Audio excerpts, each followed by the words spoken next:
Did you know that a pope may have been murdered inside the Vatican, and that to this day no one has been able to explain his death? Prepare yourself. What you are going to hear now is chilling. Behind the golden gates and ancient walls of Vatican City, there is a dark side that few people dare to explore.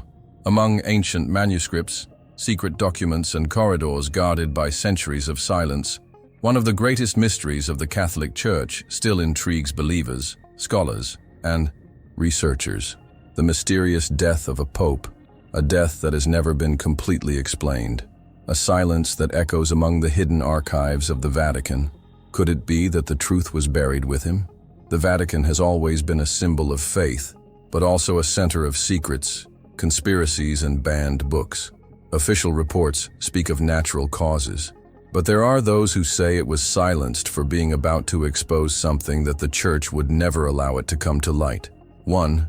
Deadly secret kept within sacred walls where not even cardinals dare speak. In this video, we will delve into one of the most enigmatic and censored stories in modern church history. We will question everything: the official report, the witnesses who contradict themselves, the missing documents, and mainly, why the Vatican never wanted a full investigation. Would the throne of St. Peter be more involved with dark plots? What do you imagine? What if I told you that there is evidence that mysteriously disappeared, which the autopsy was never done, and that several details were omitted of public records? And more, what if all this is related to apocryphal texts, controversial papal decisions, and dangerous changes within the Church? This is not just another conspiracy theory, it's a true story, wrapped in fog and silence, which the Vatican has never convincingly explained. And if you believe this is all exaggeration, wait until you hear what we find in the forgotten reports, in the censored letters, in the archives that were never revealed to the public. And most importantly, who would be interested in silencing a pope? And at this moment, when we delve so deeply into the hidden mysteries of the Vatican, I want to extend a special invitation to you. Faced with a story so full of doubts, conspiracy, and silence, faith needs to speak louder. Therefore, if you believe in the power of prayer, leave a prayer in the comments for the Pope and for all those who dared to seek the truth and ended up being silenced. It doesn't matter your religion. What's important is the energy we put in when we pray from the heart. Because where the truth is hidden, spirituality can be a powerful weapon against darkness. This space here is more than a channel.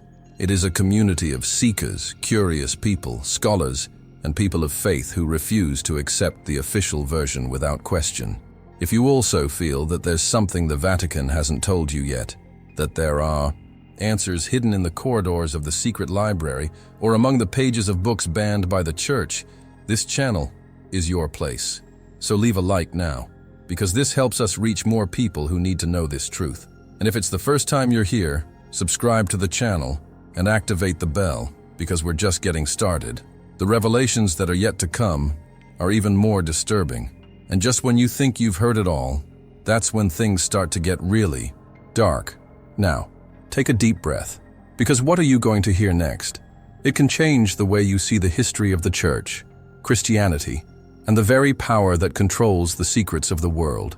The death of a pope may not have just been an end, but the beginning of a hidden plot that involves names, documents, and a truth that should never see the light of day. Let's continue. His name was John Paul I, and his papacy was without a doubt one of the briefest and most mysterious in the entire history of the Catholic Church. Just 33 days after his election as Pope, he was found dead in his bed inside the Vatican Apostolic Palace on a silent dawn in 1978. No alarm sounded, no witnesses were interviewed, no complete examination was done. And the official version? A simple heart attack, fast, no pain, no warning. But there's something about this story that doesn't add up. John Paul I was not just anyone. He was not just a transitional pope. On the contrary, he was a simple man known for his humility and a profoundly transformative vision of the role of the Church in the modern world. Upon assuming the throne of Peter, he was faced with an ancient structure full of rituals, secrets, and hidden interests. And he decided it was time to reform.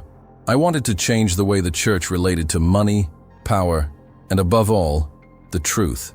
That's when, perhaps without knowing it, he started digging his own grave. At that time, the Vatican was immersed in financial scandals, internal corruption, and influence of secret orders who worked discreetly behind the scenes of the Roman Curia.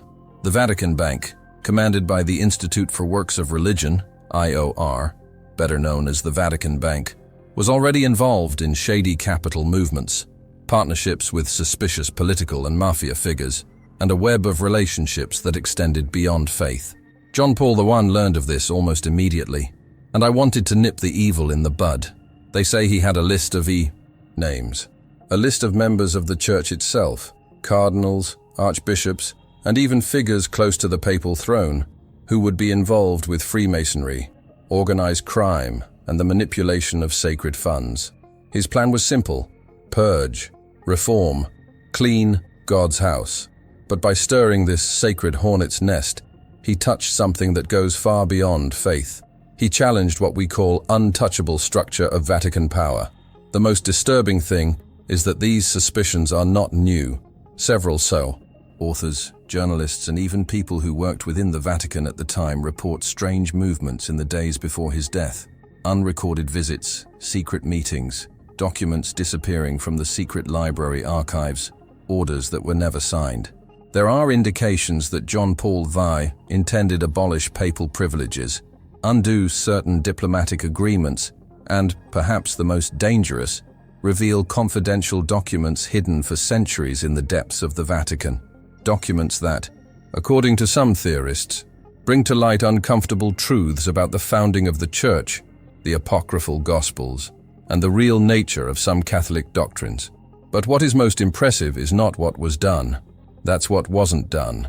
The Church did not allow an autopsy. The body was quickly embalmed. Death was attributed to natural causes even before any clinical evaluation, and the reports of the servants who found him, contradictory, in different versions, at different times. The nun who first saw the body was removed, and the notes he allegedly left the night before, which many believe contain his boldest decisions, were never found again. All of this raises an inevitable question. If there is nothing to hide, why so much silence? Why such a rush to close the matter? Was John Paul I the victim of a silent conspiracy within the Vatican? Was it sacrificed so that the truth would remain hidden, buried with him in the catacombs of religious power? You begin to notice how Vatican secrets go far beyond faith. We are talking about an ancient institution that, in addition to representing millions of believers around the world, keeps in its archives forbidden texts, forgotten manuscripts, and decisions that could change everything we know about Christianity. John Paul I represented a threat to this structure, and his death so quick, so convenient, and so poorly explained is, to say the least, suspicious. As we delve deeper into this story, you will understand that there are forces within the Vatican that do not respond to the divine will, but rather to the maintenance of earthly power, and that the disappearance of a pope may be just the tip of the iceberg of a network of control, silence, and influence that has lasted for centuries. Now I want you to tell me here in the comments, do you believe that John Paul I's death was natural, or was it planned by someone who didn't want him to reveal the truth? Right there. They silenced the Pope, if you believe this death was anything but an accident. Or comment, he knew too much, if you think he was about to make revelations that would shake the foundations of the Church. In the early hours of September 29th, 1978, less than 34 days after assuming Peter's throne, the world woke up to news that would shake the faith of millions. Pope John Paul I was dead. The news came like lightning from a cloudy sky, unexpected, cold, and shrouded in a cloak of institutional silence. The official version said that the Pope had died of acute myocardial infarction, that is, a massive heart attack while sleeping. Sudden death, natural, simple, no pain, no signals, no suspicions. At least, that's what the Vatican wanted everyone to believe. The first version, released to the public, was extremely vague. It was said that the Pope was found by one of his private secretaries, lying peacefully on his bed, with glasses still on his face and some sheets of paper in his hands. The scene seemed carefully staged to convey serenity, almost as if God had led him into a peaceful sleep. But this romantic image of the papal death quickly began to unravel as details began to leak and contradict each other. The first gross error was regarding who found the body. Initially, the Vatican stated that it was his personal secretary, Father John Magee, but days later, it was revealed that, in fact, it was a nun, Sister Vincenza Taffarel, who entered the room and found the Pope lifeless. This simple, seemingly innocent detail caused a real earthquake of suspicion. Why lie about something as simple as who found the body? The only plausible explanation is that there was something in that scene that could not be revealed to the world, and changing the main character of the narrative was necessary to shape the acceptable version of the facts.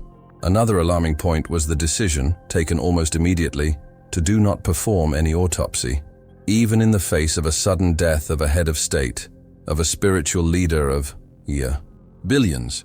The Holy See claimed that, by tradition, autopsies were not performed on popes, and so the body of John Paul I was embalmed by presses less than 24 hours after his death, without any type of detailed medical examination. The body of a pope, a symbol of Catholic faith and authority, was silenced as quickly as an inconvenient secret is silenced. Newspapers at the time began to press for answers. Large European vehicles demanded transparency, but the Vatican maintained its stance of deny any wrongdoing, reaffirming the heart attack thesis, based only on assumptions and not on official reports. Doctors who had not even seen the body were cited as sources. None of the complete medical documents have been released to the press, and those who tried to investigate further found doors closed, phone calls unanswered, and Vatican officials under orders of absolute silence. It is important to remember that, at the time, the Vatican was also going through a delicate political moment. The transition of power following the death of the previous Pope, Paul VI, was still fresh. The appointment of John Paul I had surprised many internal sectors, as he represented a break in the system, a man who spoke lightly but had firm ideas. His short papacy was marked by powerful symbolic gestures, refused to wear the papal crown, adopted a more humble style, and constantly spoke about a church closer to the people. All of this, for some, was a sign of renewal, for others, a threat. In an attempt to end the matter quickly, the Vatican published a cold statement in Latin, declaring the Pope's death and marking the beginning of the conclave to elect his successor. No public tributes were made during his lifetime.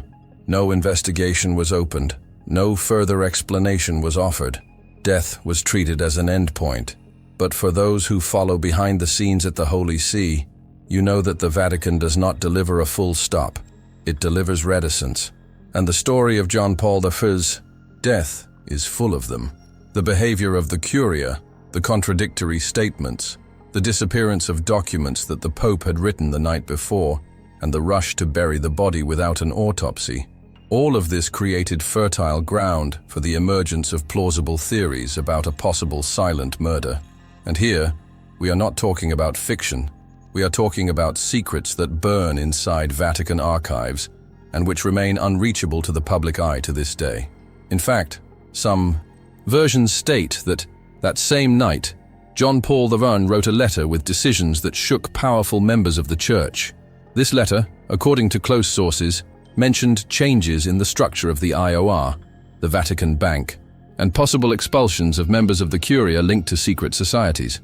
But interestingly, this letter never been found. No copy, no draft, nothing. And the story doesn't end there. In the next few minutes, we will continue unraveling not only the holes in the official version, but also the evidence that escaped censorship. And this is where I want to know from you, if everything were true, why hide so much? Why turn a moment of mourning into an operation of silence? As we delve deeper into the records and accounts of John Paul I's death, what we find is not a clear narrative line or a consensus on the facts, but rather a tangle of conflicting versions, strange holes in the chronology of events, hasty decisions, and a deafening silence from the Vatican leadership. It is as if, instead of answering the questions, the Holy See had placed layers and layers of smoke over the episode, and the more you try to clarify, the darker everything seems to become. A heavy fog covers every detail of this papal mystery, and, interestingly, the elements that should shed light such as medical reports, witness statements, or official documents. They simply do not exist. They have disappeared, or they contradict each other in a frightening way. The first point that catches your eye is the time of death. In such a sensitive case, one would expect the Church to have an accurate, detailed, and transparent timeline. But no, what we have are different reports from different times, coming from sources within the Vatican itself. In a statement, it was said that the Pope's body was found at 5:30 in the morning. In another, they say it was at 4:45 a.m. In some unofficial reports, there is mention of movement in the papal room before 4 a.m., something that does not match the statements of the Roman Curia. This mismatch of information is the first clear indication that something is being hidden or made up. Because in an ancient institution like the Vatican, which obsessively controls every detail of its rituals and communications, gross mistakes like these don't happen by accident. But what comes next is even more disturbing.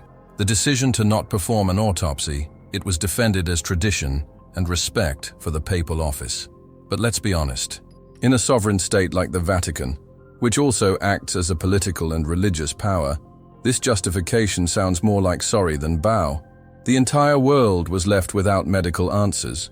No clinical examination was carried out, no independent expert was called, and the body of John Paul I was embalmed a few hours after death, an action that, in itself, destroys any biological evidence that could prove or disprove the causes of death. The body of a pope, the leader of more than 1 billion Catholics, was silenced as quickly as his own voice.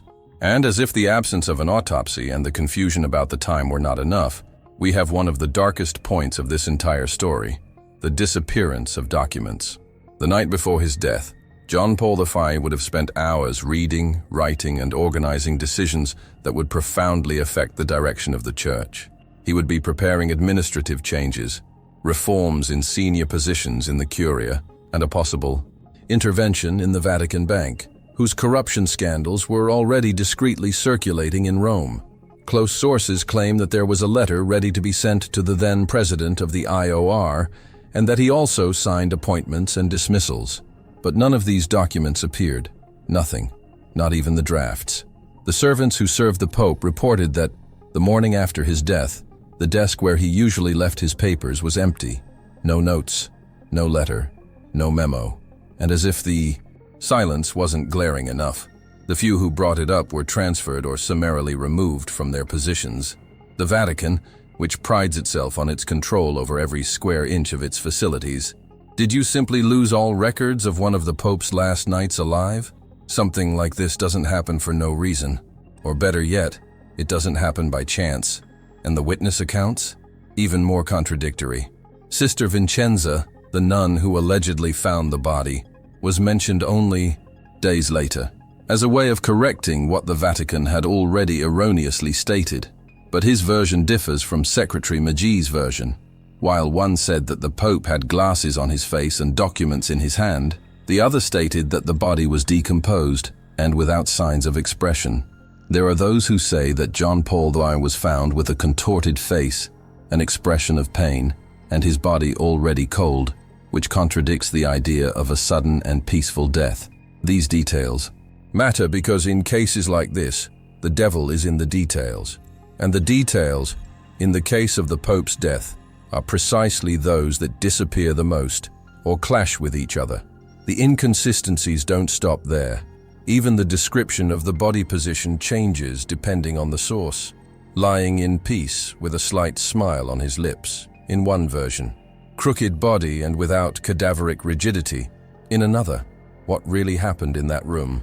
Why the Church did not standardize its official narrative, as you always do at all big papal events. Why was the behavior so different from usual? It is in this type of gap that theories emerge, and they are not born from the imagination of conspirators, but from the void left by an institution that refuses to explain what should be explained. Catholics themselves began to question.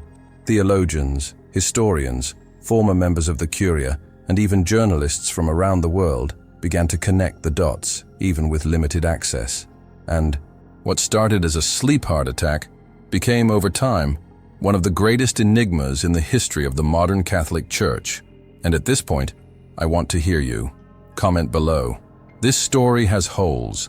If you also notice these glaring contradictions, or write, where are the Pope's documents? If you think the papers disappeared, because they would reveal truths too dangerous to know. This helps the video reach more people who, like you, feel that there is something dark being hidden inside the Vatican. There's a lot to come, and what we're going to reveal next could change everything you've ever believed about the Church and the behind the scenes of religious power. And it is precisely when all these contradictions accumulate, conflicting schedules, witnesses who contradict each other, missing documents, the rush to embalm the body and the absence of an autopsy, that we begin to look at an even more disturbing horizon. Who would benefit from the death of John Paul II? Who would have reason to make this silent, reforming, and dangerous Pope disappear from history as quickly as he appeared? This is where theories take shape, not out of paranoia, but out of pure logic in the face of a sea of disconnected facts. And what we're going to get into now is perhaps the most sensitive part of this entire investigation, because it messes with ancient structures, powerful names and pacts that were never written, but that have governed behind the scenes at the Vatican for centuries. The first and most recurrent theory talks about poisoning. Many believe that John Paul II was killed in a subtle, silent, and carefully planned way through a slow-acting poison, possibly inserted into tea or even a simple glass of water. The Pope used to drink hot tea before going to sleep, a habit known to everyone in the pontifical household. And if someone wanted to kill him without leaving a trace, this would be the perfect time. The curious thing is that no objects from the papal kitchen were later analyzed. No waste was collected, no cups were isolated, no food tested. Simply nothing.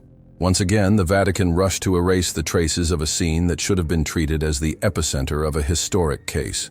There are no official photographic records of the body. There are no traces saved, and any possibility of discovering the presence of toxic substances disappeared along with the hastily embalmed body. But why would anyone within the Vatican want a pope dead? The answer may lie precisely in renovation project that John Paul II was willing to put into practice. He had begun to directly question the activities of the Vatican Bank, which at the time was strongly associated with obscure financial movements, money laundering, and secret agreements with private institutions. The names surrounding the IOR were not just religious. There were bankers, politicians, and figures linked to the Italian and international economic elite there. Among them, names like Roberto Calvi, president of Banco Ambrosiano, who was found dead years later, hanging under a bridge in London, in an apparent suicide that is still considered suspicious today. Calvi was known as God's banker, but God, in this case, seems to have many intermediaries. The theory that links the political silencing the Pope's death also gains strength when considering the conservative and reactive profile of certain members of the Roman Curia, who saw John Paul I as a threat to the structure and consolidated privileges. He wanted to change very delicate points of doctrine, such as the transparency of the Church, the political actions of cardinals, and even revisit the archives of the Vatican Secret Library, which, as we know, holds documents considered explosive, manuscripts that contradict official versions of church history, censored apocryphal texts, and even records that could completely change the way the Christian faith has been taught for centuries. Now, among all the theories, one of the most sensitive and constantly mentioned by researchers and historians is the possible involvement of Masonry. John Paul I had in his hands, according to some authors, a list of members of the Church who secretly belonged to a Masonic lodge called Propaganda Due, or P2, an extremely powerful organization with ramifications within the army, the Italian government, the press, and, yes, the Church itself. The list would contain names of bishops, cardinals, and even papal advisors, many of whom occupied strategic positions within the Vatican. John Paul I wanted to remove these names, purge them from the Church, in an act that would be interpreted as an open war against the Masonic influence infiltrated within the ecclesiastical structure. This attitude, according to theorists, signed his death warrant. The link between P2 and the Vatican Bank had already been documented. The same names appeared on both fronts: spiritual power and financial power intertwined by hidden interests. John Paul I would have discovered this too soon and the moves he made internally alarmed those who controlled the real game behind the papal throne. We are not just talking about faith here, but about power structures that rely on secrecy, silence, and the maintenance of traditional order. Some reports also indicate that the Pope had shown himself willing to make certain confidential documents public, including Inquisition archives and ancient texts on the true role of biblical figures such as Mary Magdalene, Judas Iscariot, and the so-called Brothers of Jesus, which the Church preferred to erase or reinterpret over the centuries. Such revelations could cause a theological rupture and a shake in the popular faith that sustained the power of the Church. What's more, it would bring to light what many consider the forbidden history of Christianity, kept under lock and key in the Vatican's secret library. Finally, there is also the theory that certain influential cardinals, linked to both the conservative wing and the financial interests of the Vatican, formed a nucleus of silent opposition within the Curia, a closed circle, made up of men who understood the risk of allowing that pope to continue. They wouldn't necessarily be bad men, but men who believed that the greatest good of the Church was above the will of a single pontiff. Men who, faced with the threat of scandal, the breaking of political alliances, and the risk of explosive truths coming to light, they chose silence as a shield, and silence, in this case, cost a life. John Paul. I didn't need to say a single word to make people uncomfortable. His very presence was already causing discomfort in the dark corridors of the Roman Curia. He was a simple man, averse to ostentation, who firmly rejected the traditional luxury of the papacy. From the moment he was elected, he chose not to wear the papal tiara, an ancient symbol of pontifical power. He refused to be carried in the gestational chair, as if he were a sacred emperor, and he abolished pompous titles, asking to be called just Pope John Paul, without the I. All of this may seem like just symbolic gestures, but inside the Vatican, these gestures were read as direct messages.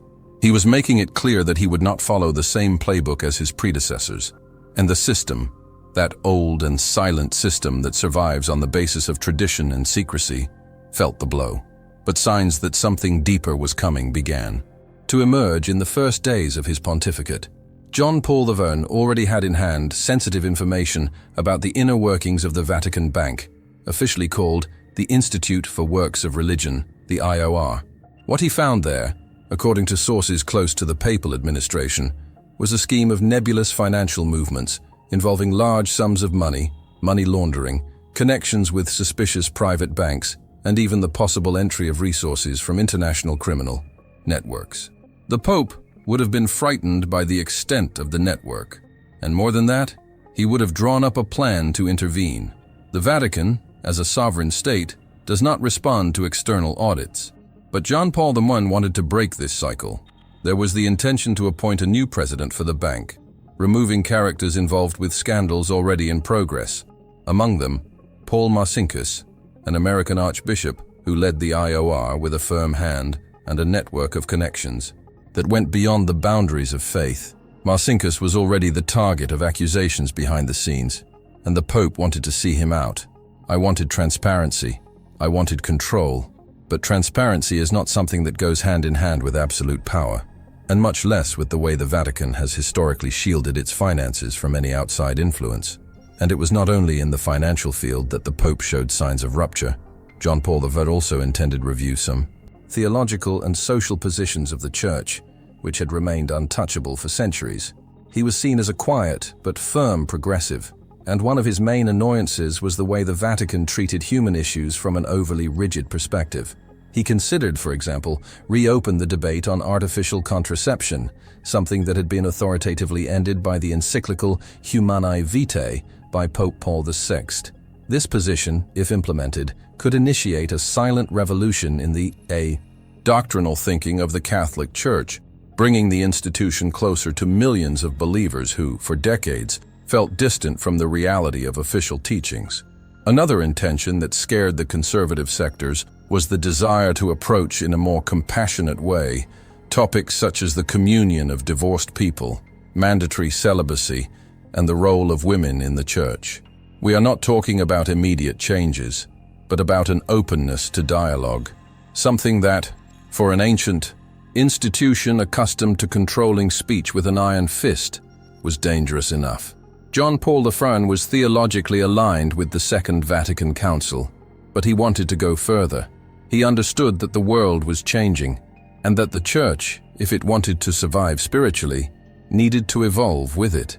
Reports indicate that the Pope had begun to write, confidentially, a series of letters and instructions that would directly affect names in the Curia.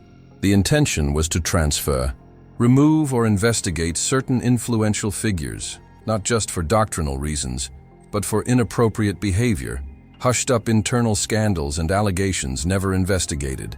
This list, according to some researchers, was never published, disappeared with him, or better, was erased with surgical precision as part of a coordinated effort to keep the system intact.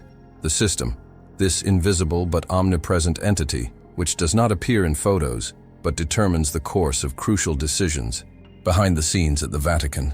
What if John Paul I really wanted to open the archives of the Vatican's secret library? What if he was about to reveal documents that contradicted central narratives of the Christian faith, such as the historicity of certain biblical events, the Gospels that were banned from the official canons, or the true origin of traditions today considered doctrine? It's impossible to know for sure, but the mere possibility that this was in his plans would be enough to mobilize an entire structure of internal resistance, ready to act in the name of the stability of faith, or at least what they consider faith. What troubled the system was not just what John Paul I had already done.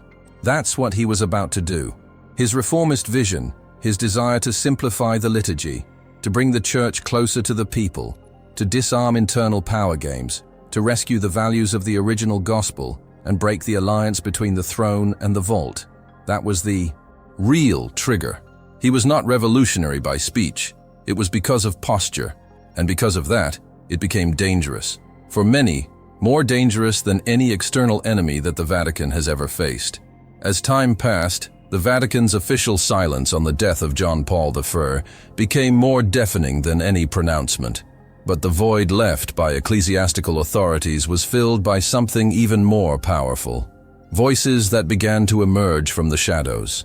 Journalists, theologians, independent researchers, and even former employees of the Vatican itself, they began to reveal fragments of a story that, until then, had only been told between the lines. These reports did not come from just anywhere. They came from inside, of people who were close, who saw, who heard whispers in the silent corridors of the Holy See, and who could not bear to bear the weight of omission for a lifetime. Among these voices, one of the most courageous was that of the British journalist Lucien Grégoire, author of the controversial book Murder in the Vatican, the Pope, and the Masonic Lodge. In it, Grégoire maintains that John Paul I was murdered, and that his death is directly linked to a conspiracy involving members of Freemasonry infiltrated in the Vatican. The author cites sources close to the Pope, who confirm that he had discovered a network of Masonic influence, and that he intended to act immediately. The book details internal movements within the Curia, secret meetings, and even psychological pressures exerted against the Pope in the days before his death. It's not fiction. These are testimonies, testimonies that never reached the public because, as you have already noticed, certain truths are considered too dangerous to say out loud. Another name that cannot be ignored is that of the Italian journalist David Yallop, author of the best-selling In God's Name. This book, which caused outrage within the Church, is the result of an in-depth investigation that lasted years. Yallop interviewed members of the Swiss Guard, former officials from the Vatican Secretariat of State, diplomats, and even exorcists, and gathered a series of evidence that points to a carefully planned murder. He argues that John Paul I was killed by people who considered his mission to be a real threat to the political and economic stability of the Holy See. An excerpt from the book goes so far as to say that the men who had the most to lose from John Paul I's permanence on the throne of Peter were those who most quickly benefited from his death. These words did not come from internet theories, but from serious and respected journalistic investigations in several countries. In addition to journalists, priests, and members of the clergy who lived close to the pontificate of John Paul I. They also began, years later, to tell what they knew. One of these men was the Jesuit priest Malachi Martin, who had served as a theologian at the Vatican. and was deeply knowledgeable behind the scenes of the Curia. In interviews recorded shortly before his death, Malachi clearly stated that there was a network of secret power within the Vatican, and that this network acted independently of papal authority. He did not directly accuse people, but he made it clear that the Vatican had become, in part, hostage to forces that had nothing to do with the Christian faith, but with power, influence, money, and control. And what about the case of Charles Murr, American priest and secretary to one of the Vatican's most influential cardinals in the 1970s? Murr claims that he had access to a conversation in which the urgent replacement of John Paul II was discussed if he did not back down from his reforms. The idea of an internal coup, of a silent and definitive action to preserve the status quo of the Curia, was not just considered, it was expected. As he himself stated in an interview years later, many within the church breathed a sigh of relief when he died. But perhaps one of the most disconcerting accounts comes from the Archbishop Marcinkus, the same one involved in the Vatican bank scandals. In a rare slip-up during a conversation with journalists, he reportedly said, "The Pope was good, but he didn't understand the game. And when you don't understand the game swallows you." This sentence alone says more than any official statement, because inside the Vatican machine, the game is silent, cruel, and absolutely merciless towards those who dare defy its rules. In our parallel, there were also reports and dossiers from European newspapers, especially in Italy and France, which tried to gather additional information, but often encountered roadblocks. Investigative journalists reported being followed, intimidated, and even discredited by church representatives. One of the most notorious cases was that of the French reporter Jean Guitton, who, after publishing a column suggesting that the Pope's death had been poorly explained, was officially censored in several Catholic media. This shows how sensitive the topic has become.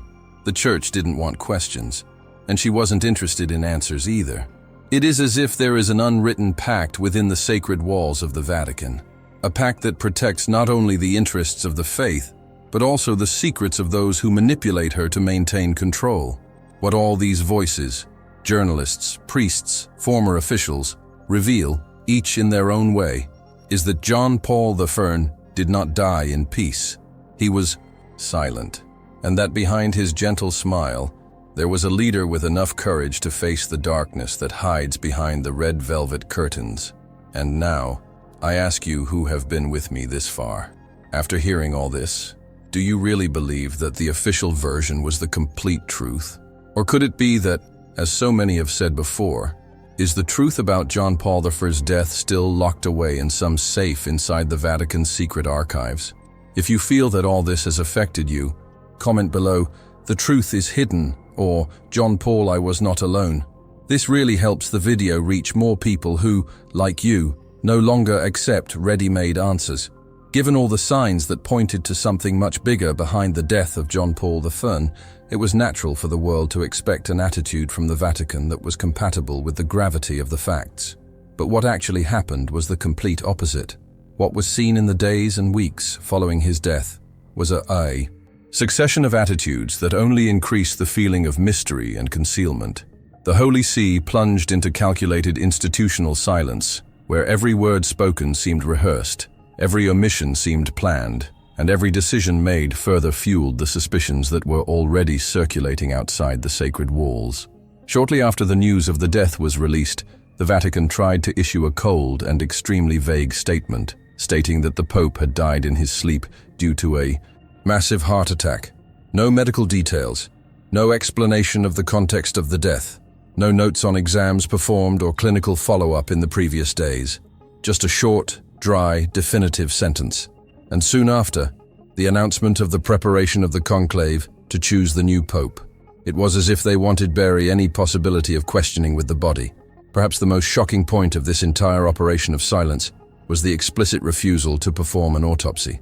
Even though the death was sudden, unexpected, and surrounded by contradictions, the official position of the Church was that, by tradition, no autopsy was performed on papas. A tradition that, however respectable it may seem, comes into direct conflict with the moral and spiritual duty of the institution to provide clarification to its flock. After all, it wasn't just about the death of a religious leader. It was the death of a man who, in just 33 days of papacy, was already being seen as the great reformer of the Catholic faith. Ignoring this context was a choice, and choices have consequences. The Church chose not to open a formal investigation, no internal processes, no inquiry, no commissions, no requests for testimonials, no forensic examination in the room where the Pope was found dead. The clothes he wore, the papers on his desk, the food and drink consumed the night before, all were collected or discarded before they could be independently analyzed. The death scene was changed quickly, and the official story was constructed as quickly as it was convenient. And to complete the siege of silence, the few who dared to raise doubts were removed from their positions or publicly discredited. Even within the Vatican, the cardinals and bishops who were closest to John Paul, I began to be guided to not talk about the subject. The interviews were carefully monitored, the press advisors always evasive, and the international press, which tried to get answers, was treated coldly. When journalists began to question the absence of an autopsy, the inconsistency in the reported times, and the disappearance of documents that the Pope had written on the eve of his death, the Vatican's response was absolute silence, or vague responses based on traditions and respect for papal dignity. It is impossible not to notice that all of this was done extremely quickly. The speed with which the funeral procedures were carried out is another element that raises suspicions. John Paul I's body was embalmed less than 24 hours after his death, and this was without any independent civil or medical authority being able to verify the real conditions in which the Pope had been found. The last person who saw him alive was a nun. She was also the first to see him dead, but his testimony was kept out of official records. Why? As Vatican omissions in this episode, they speak louder than any answer. It was not just an institution that preferred to remain silent. It was an ancient structure that shielded himself from a possible revelation that could shake his own foundations. Because if the death of a pope was truly the result of an internal crime, a calculated silencing, an organized operation to keep power in the hands of those who already held it, then the entire structure of institutionalized faith would be compromised. And that, for the Vatican, is simply unthinkable. Hence the silence, hence the rush, hence the refusal. Even decades later, no successor pope, including John Paul, Benedict XVI, or Francis, made any official mention of the possibility of irregularities in the death of John Paul I. On the contrary, the case was buried in time like a closed page. No reopening was considered, no documents released to the public, no nod to historical reparations were made. The most mysterious death in the modern history of the Church remains officially a closed case, despite all signs to the contrary. This total shielding stance has fueled numerous external investigations, and it also strengthened the movement of lay people and scholars who seek, on their own, answers that the Church has never offered. The Vatican has never directly denied the theories, but it has also never faced them head-on.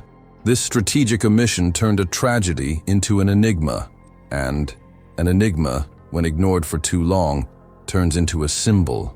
If everything that has been shown so far is real, if the death of John Paul I was indeed silenced within the walls of the Vatican because it represented a threat to the hidden interests of a system that operates above faith, then we need to stop for a moment and reflect. How many other secrets could be being hidden?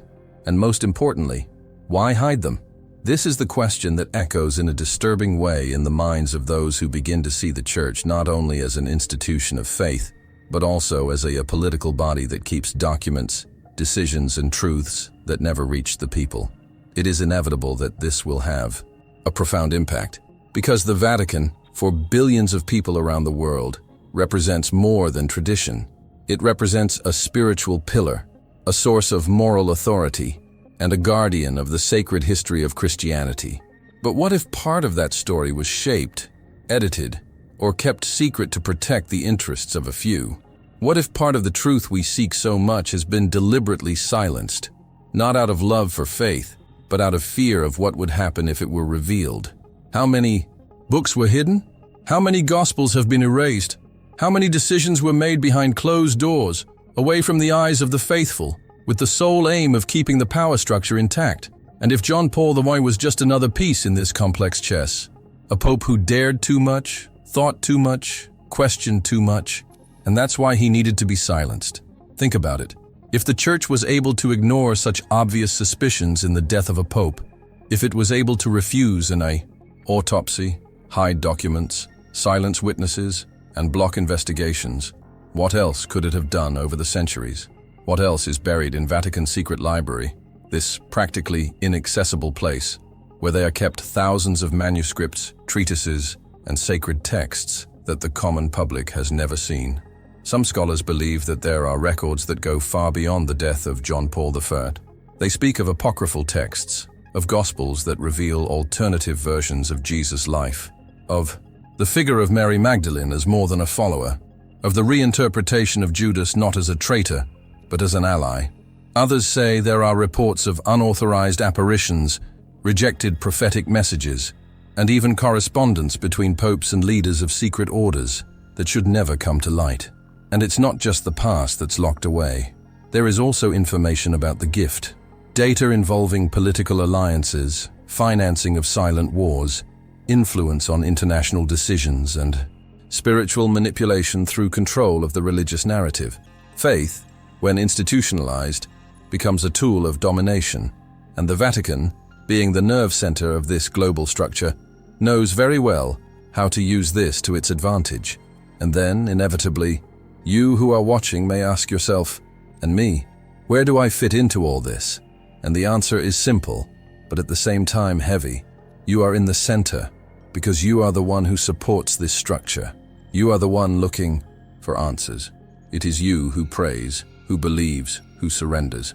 And if there is something being hidden from you, something big, something that changes the way you understand the sacred, then your right to the truth is being violated.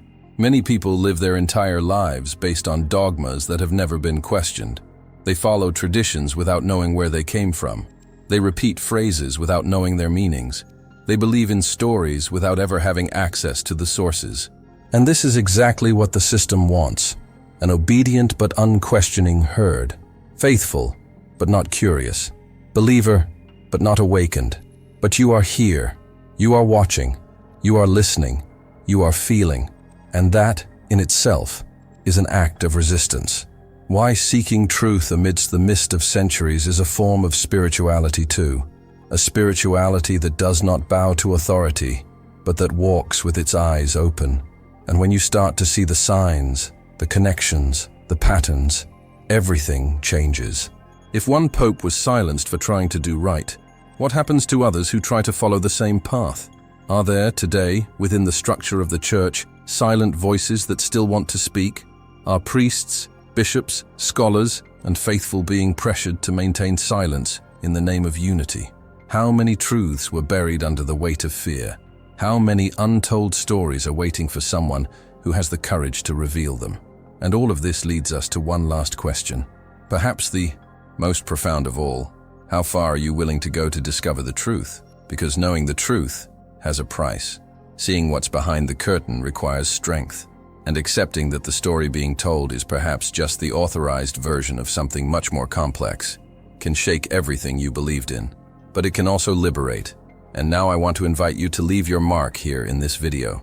Comment below, "The truth sets me free," if you feel like you're ready to continue diving into this sea of revelations that the Vatican tries to hide. Or write, "I woke up to secrets," if this story opened your eyes to something you never imagined hearing. Your comment helps this content reach more people and helps this truth come out of the shadows where they tried to bury it.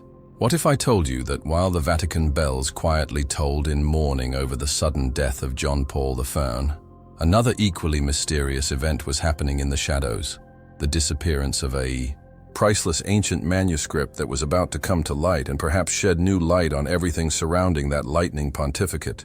Coincidence, or part of something bigger, deeper, darker? The death of a pope just 33 days into his pontificate would be, in itself, a tragic event.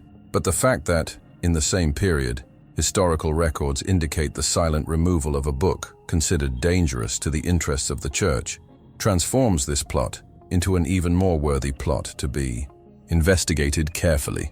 Unofficial sources, linked to scholars from the Vatican's own secret archive, indicate that shortly before the death of John Paul I, there was an unusual movement within the Vatican. Prohibited manuscripts section, located in the deepest levels of the Apostolic Library. There, among the documents that are rarely authorized even for academic consultation, would be a book that provided alternative interpretations of central biblical events, including controversial aspects of Jesus' life, passages omitted from the Gospels, and mentions of characters erased from official history. According to reports not officially confirmed, this book was last recorded days before the Pope's death and has never been located since. You might think that this type of coincidence is common, but within the extremely organized and controlled structure of the Vatican, nothing is lost by chance. Even more so, a manuscript considered confidential, catalogued, protected in temperature-controlled vaults, and guarded by an internal surveillance system that borders on paranoid. The disappearance of this document, although it was never officially admitted, is a recurring theme in conversations between priests, dissident theologians, and scholars of alternative Christianity. The link to the Pope's death may not be direct, but the timing is frighteningly too close to ignore. Now imagine if John Paul I knew about the existence of this book. Imagine if he had read excerpts, understood the depth of the message hidden there, and prepared to divulge it in subtle ways, as part of his mission to bring the Church closer to unmanipulated truth. The possibility that this Pope had access to information that contradicted the ancient dogmas of Christianity is not only fascinating, but extremely dangerous for anyone who wants to maintain absolute control over the faith of the masses. There are records that John Paul I had a special interest in topics such as apocryphal gospels, teachings not recognized by Rome, and even in figures marginalized by official theology, such as Mary Magdalene and Thomas. Some claim that he considered it important to resume the discussion about the role of women in the Church, and that this rediscovery of ancient texts would be part of a new path. If this mysteriously lost book provided evidence that part of Christian teaching was edited over the centuries to favor power structures, then its revelation would simply be explosive. This is where everything starts to connect, because the death of John Paul I can no longer be seen in isolation. It is part of a complex mosaic of events that, when juxtaposed, reveal a much clearer picture. There is something that is being hidden. There are pieces that have been removed from the board. And there are people who, when they tried to warn us, were silenced. If you've stayed with me this far, it's because you feel, like me, that there is something much bigger behind this story. And it shows that you are not just watching another video, but is part of a real investigation, in search of what has been hidden for centuries. So before you leave your like right now, because this shows YouTube that this content deserves to reach more awakened people like you. Enjoy and subscribe to the channel if you haven't already done so. Here, we don't accept ready-made truths. We question, investigate, and expose what the Vatican never wanted you to know. Activate the bell, because in the next video we will dive deeper in a missing manuscript that may contain explosive secrets about the origins of the Christian faith. And if you made it to the end, comment below. I went all the way. I want the truth. This phrase helps me know who is really engaged in this journey. And yes, you are part of it. Every comment, every like, every view is one more step towards revelation. Now don't go away. The next video is already appearing on your screen. Click on it now. And let's continue together in this search for everything that the Vatican still tries to hide. See you there.